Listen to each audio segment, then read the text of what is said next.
गुरु की वंदना करते हैं। गोस्वामी तुलसीदास जी गुरुदेव की और पहले संत की वंदना, लेकिन संत के पहले असंतों को प्रणाम करते हैं। किसी ने गोस्वामी जी से पूछा आप असंतों को प्रणाम क्यों कर रहे हैं? गोस्वामी जी बोले संत तो बड़े प्यारे होते हैं, सबसे ज्यादा खतरा तो असंतों से है।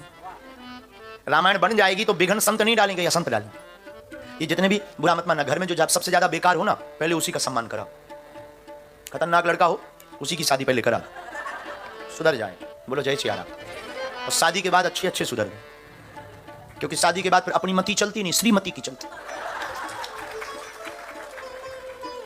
अपनी मति तो डिस्टर्ब हो जाती है। आप हमें लग रहे सीरियस केस है। नहीं, आप बगल में देख देख करके ताली बजा रहे थे, हमको लगा इमरजेंसी केस है।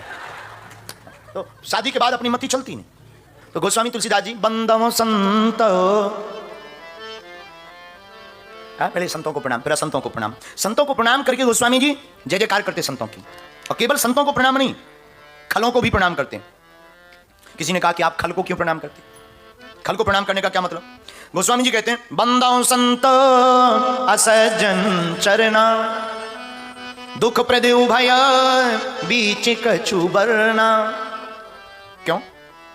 एक कारण है। खल का मतलब क्या हुआ? खल में दो अक्षर है, खा और ला। खल, खा माने खाए और ला माने लड़े। खल में दो अक्षर है, खा और ला। खल तो खा माने खाए, ला माने लड़े। जो केवल खाए और लड़े वही खल। इसीलिए गोस्वामी जी कहते हैं ऐसे लोगों। अच्छा एक और हमारा मानना है, केवल खाए और लड़े नहीं, जिसका खाए उसी से लड़े। उसी का नाम है खल। तो गोस्वामी जी कहते हैं कि हम संतों को तो प्रणाम कर ही रहे, लेकिन खलों को भी प्रणाम कर ले। बोले क्यों? बोले लफड़ा तो यही करेंगे। बोले जय सिया राम।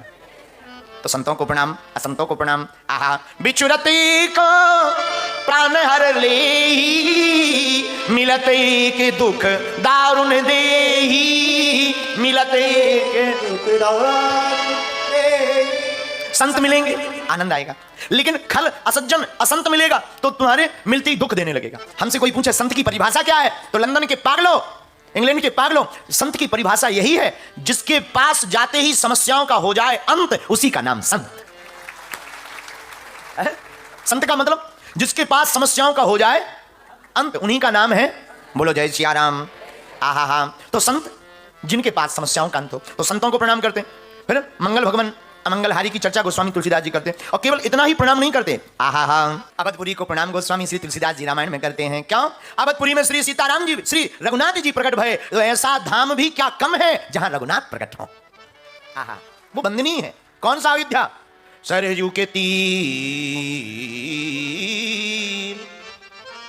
सरयू के तीर अयोध्या नगरी, सरयू के तीर अयोध्या नगरी, संत भरे जहां गागरिया, संत भरे जहां गागरिया, अवध बिहारी सांवरिया, मेरे अवध बिहारी। तो अवधपुरी कहां? सरयू के तीर, सरयू के किनारे एक धाम अयोध्या। अयोध्या के राजा कौन? अवधपुरी रघुकुल मणि राव। आहा, कितना अच्छा परिचय रामायण में। अयोध्या के राजा दशरथ। कौन? दशरथ जी। दशरथ देखो नाम कितना अच्छा है, दशरथ।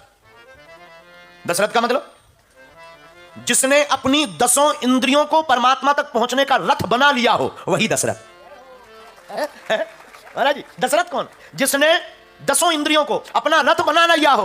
5 कर्म इंद्रियां, 5 ज्ञान इंद्रियां। और इंद्रिय कौन है? नाक, कान, आंख, मुंह, हाथ, ये इंद्रिय हैं। इन इंद्रियों को जो परमात्मा तक पहुंचने के लिए प्रयोग करता है, तो उसे परमात्मा के पास जाना नहीं पड़ता, परमात्मा ही उसके घर में प्रकट हो जाते हैं।